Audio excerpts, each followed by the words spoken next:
We're going to switch gears right here because you know what's funny, Zubin? You think that the NBA season is over when the Toronto Raptors, they crown themselves champions? Oh, no, it is not. We got breaking news into SportsCenter. We do. I think the NBA offseason has become more interesting than the NBA regular season, and this is the biggest one of all.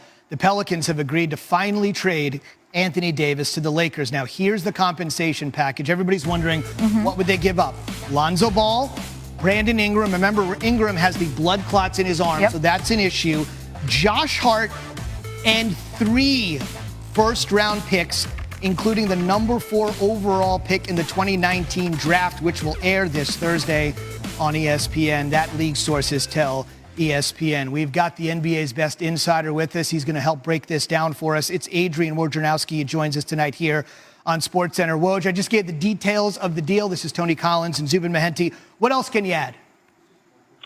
Zubin, Tony, this is a monster haul for the New Orleans Pelicans to get 2 starters, Lonzo Ball, Brandon Ingram, an outstanding young player, and Josh Hart, and 3 first-round picks, including the number 4 overall pick in Thursday's draft, which allows New Orleans not only to draft Zion Williamson at 1, but at number 4, get another, potential very good young player. But for the Lakers, they paid a steep price to get the player they had to get, Anthony Davis. Now Davis and LeBron James partner up in the West. Suddenly, the Lakers are a legitimate contender. They were able to keep Kyle Kuzma. This is everything LA had to do this summer. They had to get Anthony Davis. They weren't at the top of any big free agents list, but this certainly changes the dynamic of that Laker organization, changes the narrative. They've got Anthony Davis, who has said all along he plans to sign a long-term extension with the Lakers next summer when he can become a free agent. This is very interesting. Tony and I have so many questions for you, and obviously we're going to continue to hit you with them here until 7 p.m. Eastern time. It's become the biggest story, obviously, in the sports world right now. David Griffin is now the executive vice president of the New Orleans Pelicans, had a good relationship with LeBron from his days when he ran the Cleveland Cavaliers. Do you sense in any way the insistence that the fired Dell Demps wouldn't make this move with the Lakers, but the relationship that Griffin might have with the Lakers, Rich Paul, LeBron, in any way, did that allow this deal to get done more quickly?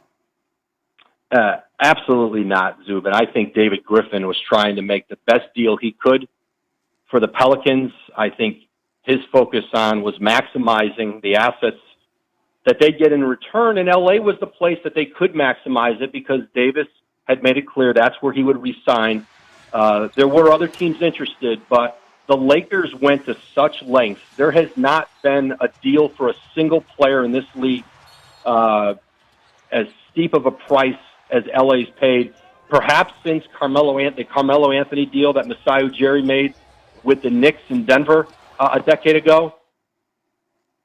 There hasn't been a team that has had to give up more for a pick. So while Anthony Davis does go from New Orleans to LA, they paid a price, and they're going to be certainly limited roster-wise with those draft picks. They lose, the core, very good young core there, but this is a deal LA had to make, and they paid a steep price for it. Well, you keep mentioning how much of a monster deal this has been, and this is. When did this all pick up steam?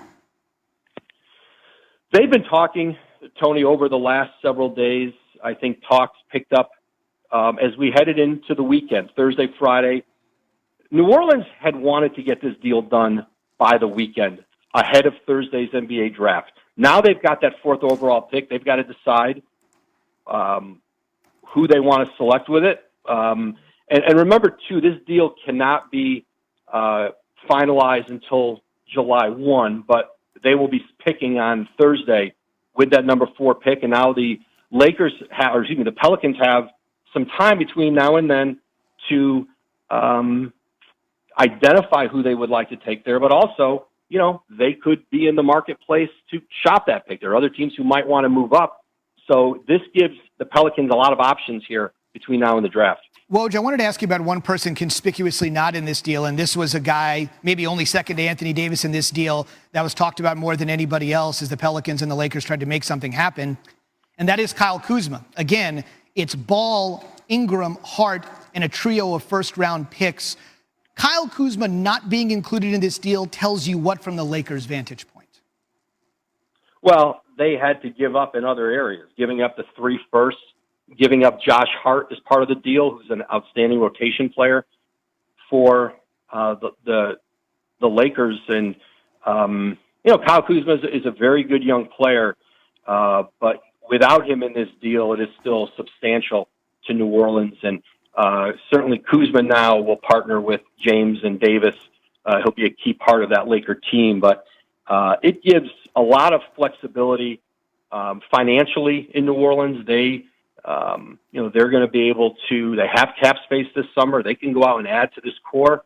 They believe Zion Williamson is going to be everything that people think he's going to be, a legitimate franchise player. And the reshaping of that New Orleans franchise just sped up by, number one, the fact that they won the lottery, but two, how much they got in this deal. But for the Lakers, they wanted to hold on to Kyle Kuzma. That was important to them. They did, and certainly he's a player that can help them win now, but they gave up plenty else. Woj, thank you very much. I know you're constantly working the phones looking for more details on this. We'll continue to follow it here on SportsCenter. It's the biggest story in the NBA. Anthony Davis has finally been traded. Well, it looks like Anthony Davis is going to be wearing a different uniform. According to our insider agent Wojnarowski, the Pelicans have agreed to a deal to trade Davis to the Lakers for Lonzo Ball, Brandon Ingram, Josh Hart, and 3 first-round picks, including the number 4 overall in the 2019 draft. Now, here's the thing. Davis had a player efficiency rating of 30.3 in 2018-19. That is the 3rd highest in the NBA, behind 2 MVP candidates in Giannis Antetokounmpo and James Harden. His career PER of 27.4 is 3rd best in NBA history among those to play at least 300 games, trailing only Michael Jordan and LeBron James. PER is a rating of a player's per-minute productivity. And now we got to bring in Zubin, the one and only ESPN's Dave McMenamin, who follows the Lakers and LeBron all the way every day. Dave, your reaction to Anthony Davis heading to Los Angeles to be with LeBron and you guys?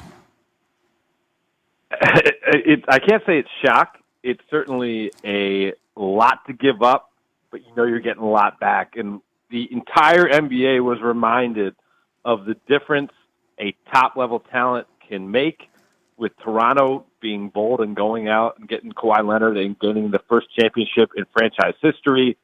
Here you have the Lakers certainly gave up a lot to get Anthony Davis' services, but you bring back a 27-year-old superstar in his prime who has already shown some chemistry with LeBron James and the limited opportunities they've played together.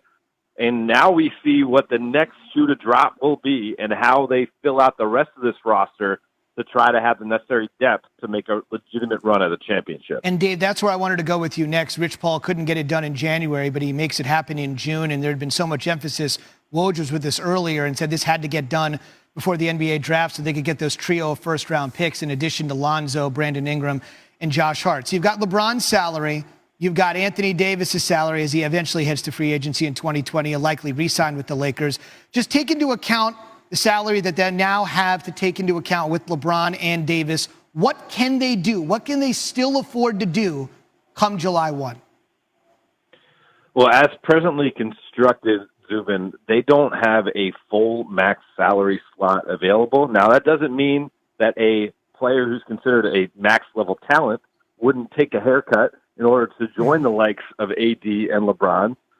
But you could see the Lakers break up the max slot that they've been preserving and go after several different pieces to really have the necessary depth they're going to need next year. And, some of the names you could hear and you likely will hear in the coming weeks, guys like Seth Curry, Brooke Lopez, Bogdan Bogdanovic, right on down the list, Terrence Ross of the Orlando Magic.